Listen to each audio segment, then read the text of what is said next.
we invite you to the second hour of Mindshifters Radio. Today is Monday, August 21st, 2023. Our call-in number is 563-999-3581. Press 1, and that puts you into queue to talk to us, and we would love to hear your comments and questions because that makes this your show. Welcome, Michael. Thank you, dear heart, and welcome, everybody. Honored, delighted that you're here. And we get to move forward and carry on with the conversation.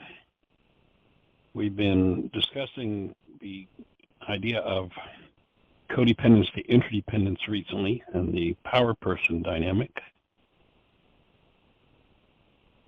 And actually, what I've done the last couple of shows, I've heard from a few people saying, wow, this is really impactful. Well, the material that we've been talking about on the power person, we actually, in our last two codependence to interdependence communication practicum intensives online on Zoom, we developed a new power person worksheet for 25 years. It was a single page power person worksheet, which is still on the website.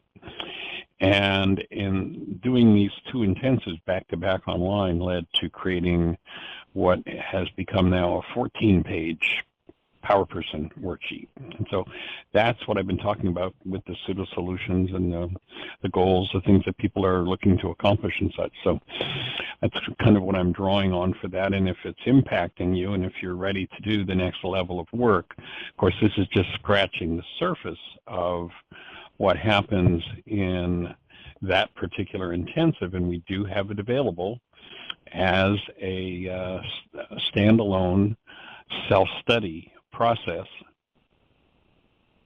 that includes a pre and post personal code evaluation. And the personal code evaluation is an evaluation that we put together to help people to see where their blocks are. You know, when we live in blockage of truth, when our mind tells us a lie, and we call the lie truth, then the mind has no room, has no space for truth. So we call that living in blockage of truth. And the minute that you tell yourself, you know, the most common, the first lie that everybody learns to tell is, you made me. So when you step into the game of blame, you now know that you're in blockage truth. So it's pretty much something that governs the whole world. And climbing out of that hole is quite an interesting task. It really does take some significant work. And so that intensive is designed to assist people in doing that work. And as I say, it is available. The MMPI is the basis of the personal code evaluation, and that's the Minnesota Multiphasic Personality Inventory. It's considered to be the gold standard of psychological testing. And we've adapted it for use to give people feedback. So it's a shortened version that gives people feedback on exactly where the blocks are in their minds. It basically breaks one's personal code. And your personal code is a personal set of rules that your mind forces you to comply with in living your life. For instance, how many of you have ever said, well, I'm never going to do that again? And then the next time the stress was up and the chips are down, you did exactly that again. That's because your personal code requires it of you. And until you change your personal code, that behavior doesn't change. And so the core of the codependence to interdependence communication is really about changing the personal code. So you get as part of that self-study intensive, you get a pre-evaluation, and then there are two videos that you'll receive that will give you step-by-step instructions for how to understand that, your feedback, and get the assignments that will be most useful to break through. You know, usually each time someone does a personal code, we give them 3 assignments to do out of the 10 areas that the personal code measures, the 10 scales that are included. And so there are 2 videos that explain the personal code and what the assignments are for each area that there are blockages in. And then there are approximately 90 hours of video work. The 2 intensives were done on Zoom, were combined. And so all of the teaching, all of the processing, all of the questions and answers, the still point breathing instruction or happening that took place live in the workshop, that's all included within the intensive. So it's a pretty deep study, as I say. Well, we've covered with all in what I think 2 days now, we've pretty much covered the first 5 pages of a 14-page Power Person worksheet, which is just one of the tools in that intensive. In that intensive, we do, why is this happening to me again? So we're covered the forgiveness tool. We do healing through relationships, so we get into the commitment tool. We do communication. Did you hear what I think I said? And we tap into the difference between projection communication, you made me mad, to responsibility communication. No, I'm realizing that what you said brought up anger in me. You know, I mean, the difference of night and day, and building the brain cells to really comprehend that difference. And so, as I say, this is just a scratch in the surface of one of the tools. And if you're ready to take your work really ready to go to the next level, the whole course, including the pre and post evaluation and ongoing support with the radio show. So as you're doing it, we're here for you to call in and ask questions. The cost of the whole program is $600. And of course, you can take whatever time period you wish to go through those 90 hours. It's totally and completely focused on a self-study. So that's kind of where we're coming from and where we're going. And if we look at the last few thoughts, we were talking about, you know, what some of the pseudo-solutions are of the non-being mind, you know, people who use all kinds of avoidance mechanisms in order not to have to feel and deal with what they've dissociated from in their own minds.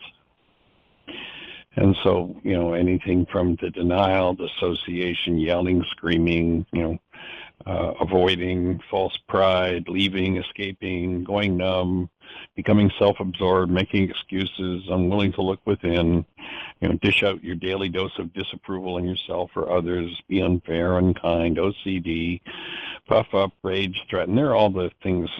I mean, we've got in the worksheet, there are a list of 75 different pseudo-solutions that people tend to use, with the idea of, you know, part of the assignment is to look at what of these things did you watch your power person do, and what happened for you as you did that. What of these things have you done?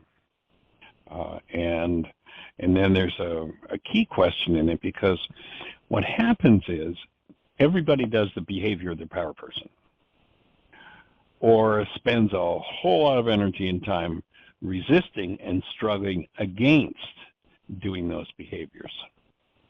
However, there's a big difference between when your power person did it and when you do it. And I'm telling you that there is virtually no one in the world who avoids this trap. However, when the power person does it, the individual who's the object of that, usually the child in the situation, calls it one thing. Oh, they were so abusive when they talked to me like that. And then when they do it, they have a totally different label for it. Oh, yes, when I talked to him like that, I was just trying to be helpful and instructive. And so the mind can live in this game that it isn't replicating the power person dynamic. But, you know, the core truth is that until this power person dynamic is understood and resolved, virtually everyone in the world, and I don't care if you're looking at somebody who's the president of the largest corporation in the world, or this country or that country, or this country club or that country club, or this successful business person, businesswoman, businessman, I don't care who you're looking at. They're being run by their power person. When the stress is up, you know, there are basically 3 behaviors possible until one recognizes and cleans up this power person dynamic in their mind. And as far as I know, until about 25 years ago when I literally downloaded this workshop, it's a dynamic that's been absolutely unknown on planet Earth. Yet it runs every major corporation, every government, every church, every family system, every community. And the three behaviors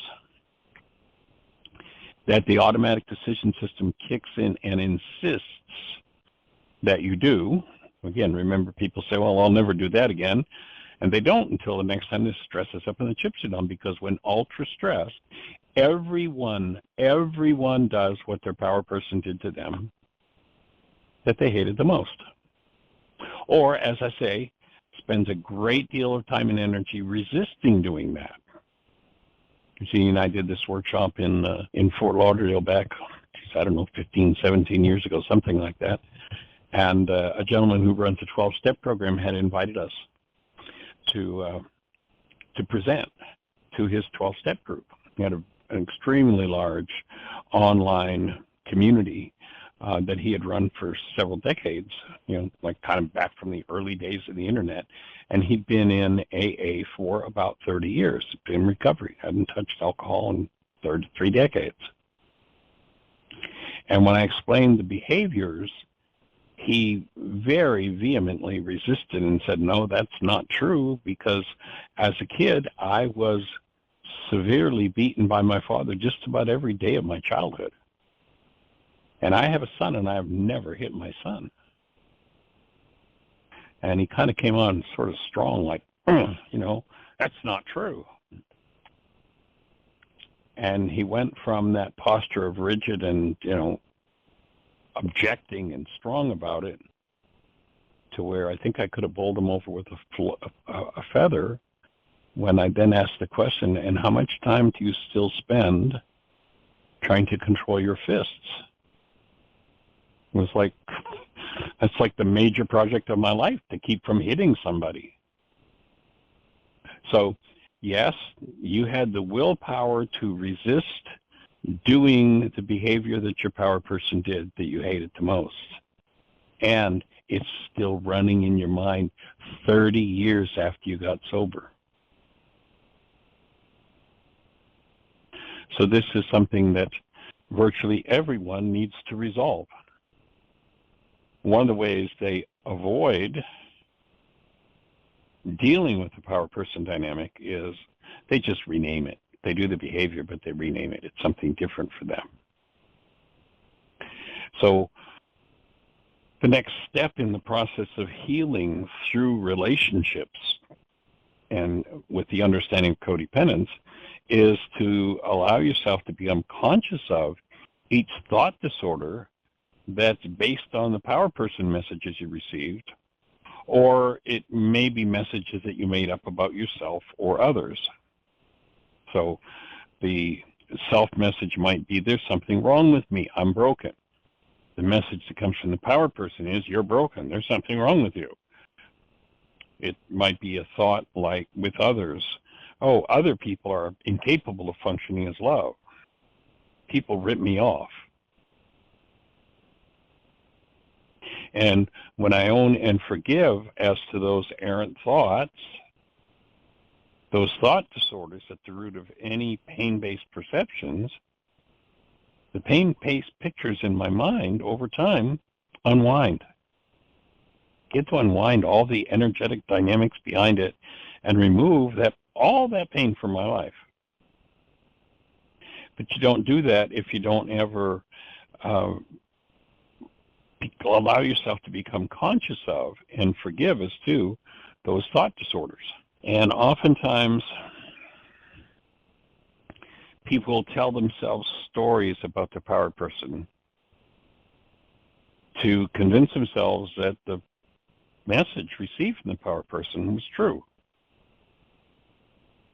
So, if someone got the message from the power person that they were broken, then the story they might tell themselves about their power person is, well, my mom, my dad was so smart, they must have been right about me. Or my power person is so powerful, they're better than me. So that might be the kind of story that somebody tells themselves about the power person themselves. And as you become aware of those stories, you recognize that they're unconscious, then allowing them to come to conscious awareness is what initiates the cleanup process. And of course, there's also telling oneself the stories about oneself to convince oneself that the power person message I either received or I made up was true. So, you'll hear people, I can't fathom when I started to become conscious of language, regulatory speech. Can't tell you how often I've heard people say, I'm so stupid, or I deserve to suffer. I am really a bad person. I deserve to whatever I get. It's just like, it's amazing. And it's interesting because oftentimes, especially with that stupid message, I'll say to somebody, you're not, and they'll go, I'm not what? And the fact that the words I'm stupid came out of their mouths was totally and completely unconscious. They had no idea that they affirmed that idea about themselves.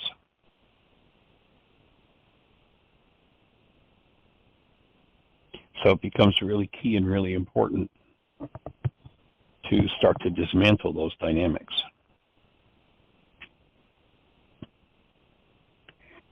When one is under the spell of the power person dynamic, they tend to insist that their perceptual construct about themselves or about their children or about their parents, whoever it is they have conflict with, they insist that their perception must be true. It's fact about what's happening out there rather than a reflection of what's happening inside and being projected. So remember that when one goes into denial, and the easing into denial, it's one of the first things that virtually every one of us learned as kids, and that was to blame someone else. You've heard me say it before. By the age of 4, virtually every person on planet Earth is, and it has become a card-carrying member of the one world religion, universal religion of blame. It's everybody else's fault. So when I step into an alternative universe, i.e., I honor the truth and really look at the facts, is my mind's construct provable? Is the conclusion I've generated with my mind really true? And then to start to ask yourself, what in the actuality of the situation, if I allowed in, would support me in healing the underlying thought disorders?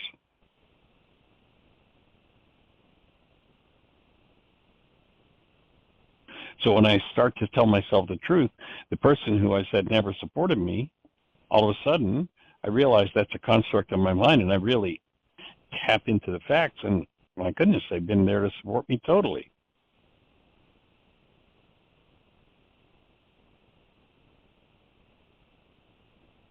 So start to look at painful relationships you call painful in your life, or disturbing, upsetting, or what have you, and ask yourself, what has that shown you repeatedly? So it might be things like, well, this is an adversarial relationship, I need to escape. And then it can be helpful to start to look at alternative possible realities, like, I'm experiencing a very old pain pattern here. Perhaps this is my opportunity to forgive my part in this. So start retraining the mind to move in different directions rather than living out of that codependent dynamic. And of course, when one does that, it's a mega life changer.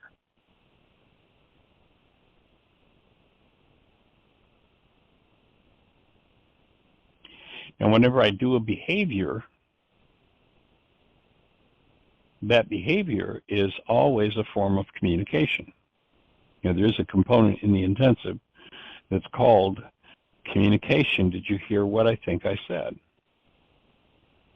And so the next invitation in this worksheet, page 7 out of 14 pages now, is recognizing that all behavior is a form of communication, and what is it that I'm trying to communicate with the behaviors that I've been using, that long list that I shared the other day. So the question you might ask yourself might be something like, one of the pseudo-solutions that we offered in that list was using the voice. So an example might be, so if I use the voice, what's the underlying message in the tone that I use? And the hint to what that message is might be, what message did I get from my power person when they did that behavior? So my power, if I use the voice on people, I use the breath on people, what's really going on when I go, brother? What's the underlying message? And what's the goal that I have for that behavior? So my goal in using a particular behavior might be to get them to shut up so that I don't have to deal with my hurt. If what their words are conveying are resonating hurt for me, if I can get them to shut up, I don't have to deal with my hurt. And then, the hurt might be about not being safe. And so the underlying motivation behind using something like an abusive voice tone can be I want to feel safe. So you can start doing, a series of just writing statements that start out with, my goal in using this behavior was to get that person to shut up so that I wouldn't have to deal with my hurt and I can feel safe. So it's just that simple a statement to start to look at what the underlying motivation is with particular behaviors, especially behaviors that you find people resisting when you do them. So just doing a series of statements, journaling. My goal in using that particular behavior, and pick any behavior that people don't like you doing, or maybe you don't like yourself when you do it. What was the goal? And what were you trying to achieve for yourself? It can be really powerful. And then starting to look at the emotions that surface in you. Way back in the original steps of the worksheet, we named a power person. This is, designed ultimately to be used on a single situation with an individual, much like the reality management worksheets designed to work with a particular object of attention. So to really own and look at the emotions that surface.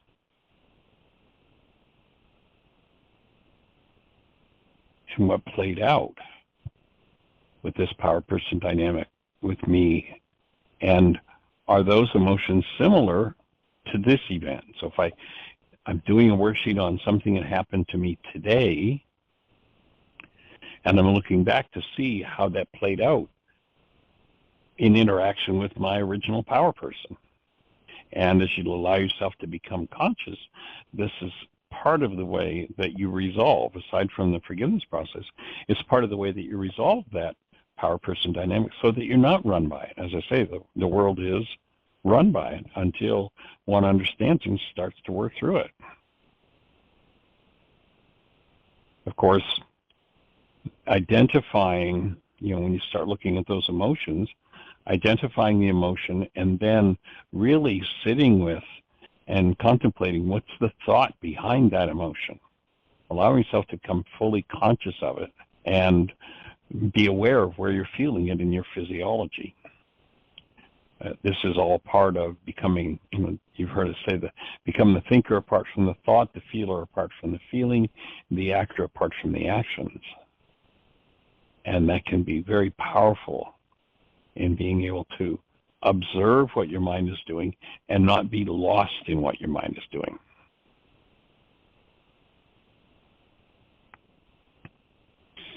Oftentimes people get stuck because of unresolved power-person dynamics in control, in avoidance, distraction, deflection, blame. So work to identify any fear or hostility-based messages that you've given to others or self in order to achieve that goal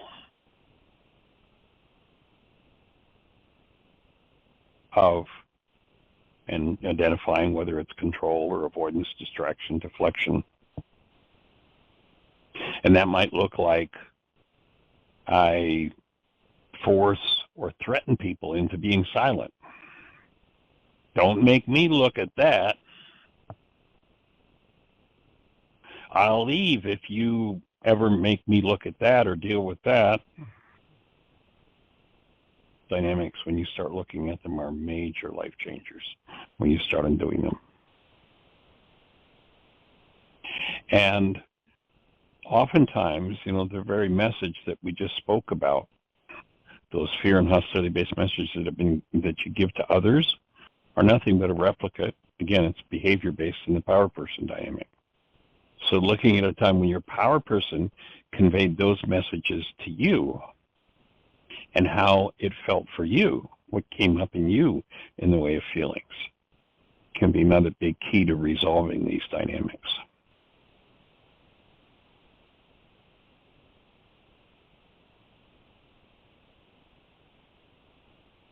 Looking at making a list of what you perceived your power person's needs to be. And remember that the power person is a person who had more power over your life at some point than you did, was not functioning as love. The kicker that puts that power person dynamic into your mind, installs it into your mind, is as those two things are happening, you perceive the situation as survival.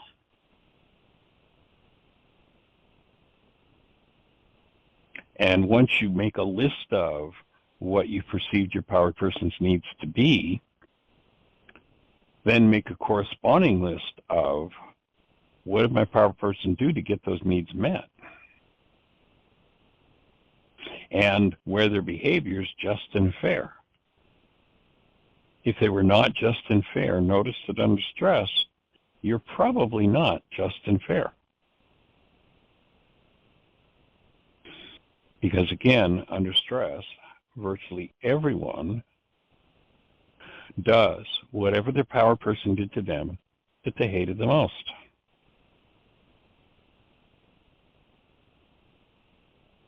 And so just correlating that information can be very powerful in getting into deeper and deeper layers of your own unconscious mind.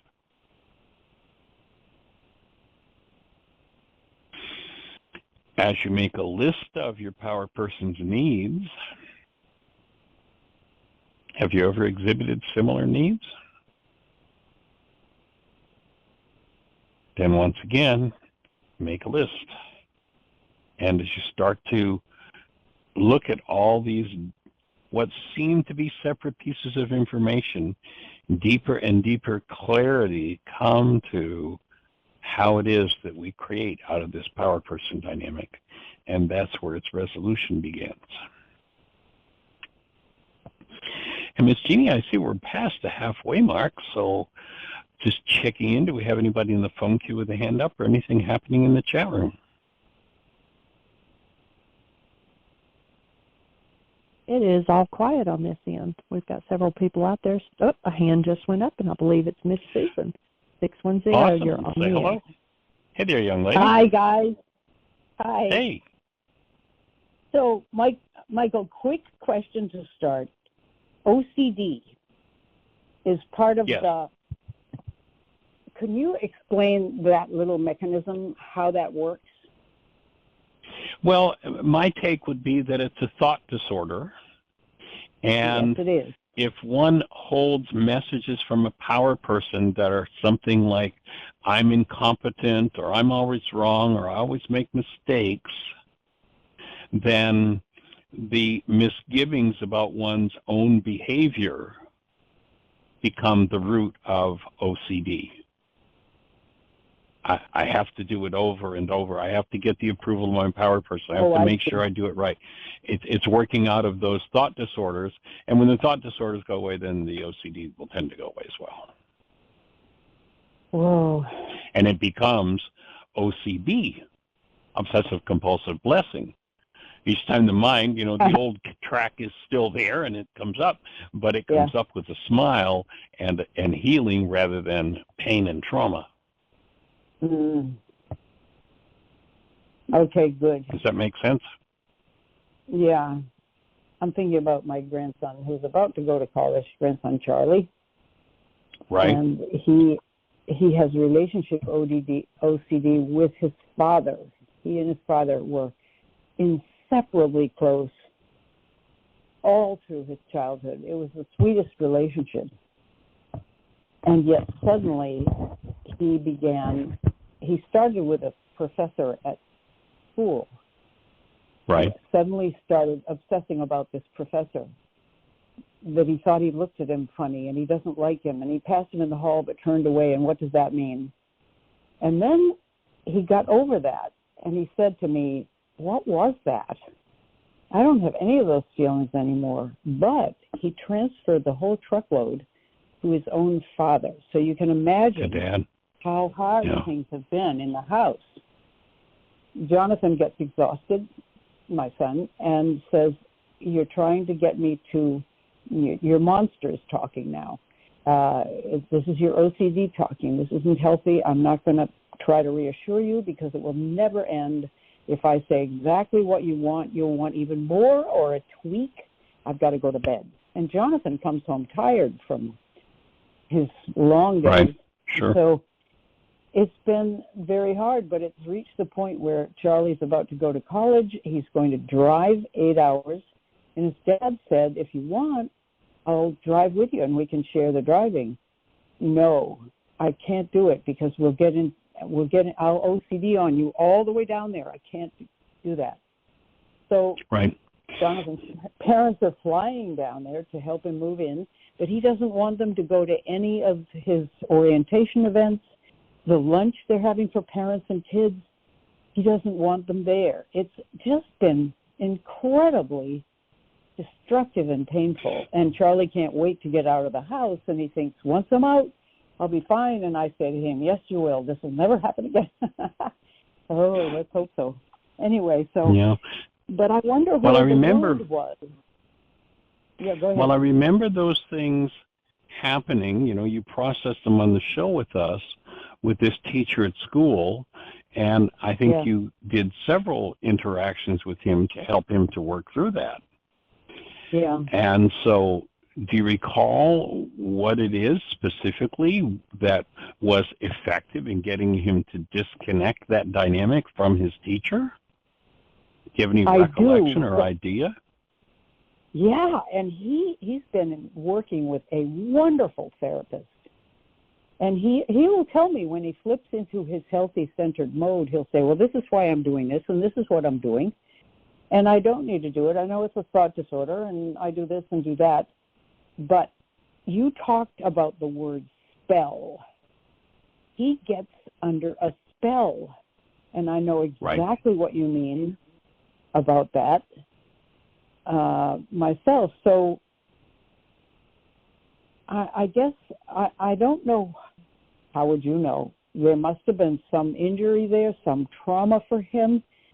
Even though he was so close to his father, and his father was not abusive, he was loving and patient and did stuff with him. And so I don't know where it came from, and maybe I'll never know. But if you can, but if you can pinpoint the work you did with him that helped him to get out of the dynamic with teacher, and perhaps, especially with him asking the question about what's going on with me, why am I doing this? If you can pinpoint that, then that might be the basis for the explanation of what he's doing, why he's doing it, and how he can step out of it with his dad. And he's probably got, some big unresolved goals with Dad. For sure. I want Dad's approval. I want Dad, who knows what the dynamic is. Yeah, it seems amazing to me that this could happen to a kid who hasn't gone through any obvious trauma. It's been the opposite, but the only thing I can think of is something he said about his birth. When he was born, he didn't breathe, and they flipped him and did stuff, and finally he started breathing, but they had to put him on a breathing monitor for a while. He would turn blue, and you thought even that might have something to do with this. How would anybody know? And I'm trying to figure it out, and I know that's pseudo-solutions and so forth, but I can so sympathize with Charlie when he says, I've got to know this, and he wants to talk to me to soothe him in the unhealthy way too. And he'll even say, this is my OCD, I'm talking my OCD, and I'll say, so let's not do it, let's refocus, go somewhere else. And sometimes that'll work, or sometimes it doesn't. What if he says, what? What if in the middle of that OCD voice that he recognizes so well, he shifted into identifying the goal that's driving him and started to work on canceling the goals that drive that process? Because he's not doing an OCD behavior without a goal behind it. Yeah. And the fact that he recognizes it, perhaps just the invitation to start looking at, well, what's the goal, Charlie, that's driving you right now? What is it you're trying to accomplish? Basically that last couple of steps that we just talked about. What is it you're trying to accomplish here? And as he looks at the components of that,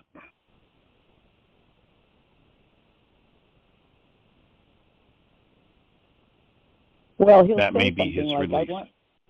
I want my dad to do this or do that, or show me this or show me that, or prove to me that he loves me, or do this or that. But he recognizes that. So if you invite him to cancel those goals, to recognize that they're goals that he's in charge of, and that when he realizes that those goals put him into his unhealthy self, then he's in full control because he can cancel those goals. Yeah, that's the place to go. And I have only half a day left with him. We'll go for a walk maybe this afternoon, maybe not, But anyway, that's great. And we may talk on the phone, and I hope You'll have lots of phone conversations with him, I'm sure. Yeah. Well, you're his confidant. But, so. So the business of the spell. My experience. Say it again. The business of the spell, the power person spell. Oh, right. I was in AA for 6 years for relationship addiction, and I have been sober ever since until recently. And I'm telling you, it was as if I am sick, just sick. Trying to make up stories to make whatever I want come true, doing worksheets, doing journal writing, mind shift. It just held on to me like this starving beast that had its teeth in my flesh. And suddenly... And it sounds like you've gone to the next depth of what you need to clean up. And very likely, when you asked earlier about your grandson, he may be, and at the root of it may be a generational pattern. Yeah. That is really so isn't true. even yours or his. Well, when we talk, I say, Charlie, go ahead. You're going to say something? Oh, just that when a generational dynamic comes up and then we make it our own and own it, then it tends to run us, as opposed to going, this really isn't mine. And gee, I think back to the stories I heard about different family members, and I'm ready to be done with this. I'm ready to forgive this one. Yeah. Well, the one thing we've been able to find some connection with, and I think some relief for him, is that I can say, when you want your dad to do something, whatever it is, and you want it, and you want it, and you want it, and you think your way through it, but you want it, I do the same thing. And it's a terrible feeling to be that far out of control. You know, you feel depressed. You feel, I don't feel anxious anymore, but I feel just beside myself, as if I'm suffocating. This is really, sounds so dramatic, but I know he feels the same way. So the only thing I've been able to say to him is... It's a physiological response to stress. It is. It's what I hear you describing is a physiological response to a goal that he's addicted to. Yeah. And that's going right into that sympathetic dominance mode.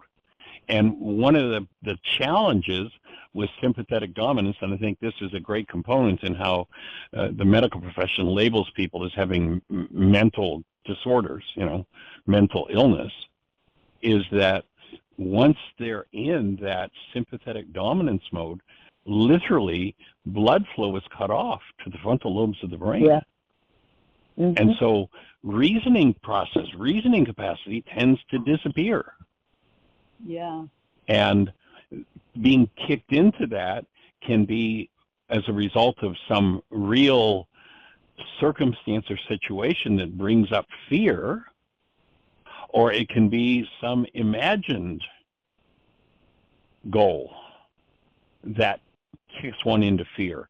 And so there's the downward cycle into the blood flow is cut off to the higher centers of the brain, the ability to reason through something is gone, fear increases, and it becomes a downward cycle. When you start canceling the goals, when you start recognizing it's stress and you breathe and the stress is created by goals, then that cycle can be an upward cycle. Put your hand in the abyssin and increase the capillary action. About a fifth of the blood flow in the body goes to the brain. And when sympathetic dominance occurs, somebody doesn't need to figure out a calculus problem when there's a tiger chasing them. So sympathetic dominance cuts that blood flow off and just reinforces this whole idea that, there's mental illness here. No, there isn't. There's just a lack of blood flow to the brain. Let go of the goals that are creating the stress and open the pathways to the blood flow, and full mental capacity comes back. That is a great thing, and I like what you said about the goal business. I've talked to him about this before, but not recently, and so I'm going to try to tackle it again. That's great. Good to be reminded. Yeah. It's key. You get to a certain level. Again, go back to Yeshua, where he says, sufficient for the day are the evils thereof. And you realize that word evil in Aramaic means unripened or incomplete, the goals of the day. And if I carry a load, I literally, once I hit a certain level of stress, that's where the power person dynamic kicks in. And now blood flow to the higher centers of the brain are cut off. Blood flow to all sorts of higher functions, rest even. The blood flow is cut off from the ability of the mind to even shut down and rest. Yeah. And so as I let go of those goals, I can sink back into a softened, open, relaxed state where blood flow is enhanced. And now those higher centers open and the ability to rest and digest come back online.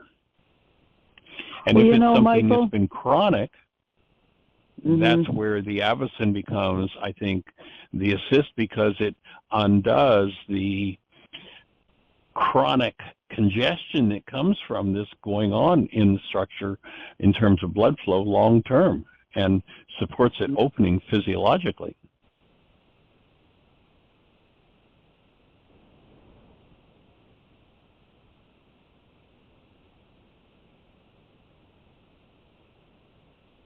Well, Charlie's not about to take an Avicen to school, but I'm waiting for mine to be returned. I have notified the woman. I said, I need to borrow it back for a while. So I'm going to get a hold of it. Great idea. Yeah. But the work I've been doing boils down to a massive, massive early pre-verbal shame. And when you mentioned clowning along with OCD, I become a clown. And it's a very unsafe space to be in, because clown is making a fool of myself so that I'll be poorly regarded and punished. And this little dynamic, you talked about an increased vitality. I do feel an increased vitality. So I feel as if I can handle this. What you say about, you need to get to a certain level and then you can deal with it, this is my issue for my life right here. So it took, what, eight years on the radio show to get to it? And well, I want to if you look how long you worked on it previously. What did you say, Michael? I say if you look how long you worked at it previously. Oh, yeah, to be a clown, you mean? Like, how long has this been going on? Yeah, my whole life, yeah. It's nice to have the chance. So what's that, 4 decades now? Right. Yeah, it's we great wish, to have right? The chance. Oh, yeah, to have the chance to clear this up. And it's extremely exciting. I know you talk about the last 2 years you've done things that you couldn't have done until now. And you can't take a fast course. It's true. This has been incremental and sometimes almost, you say the disciples turned away, say too hard a saying.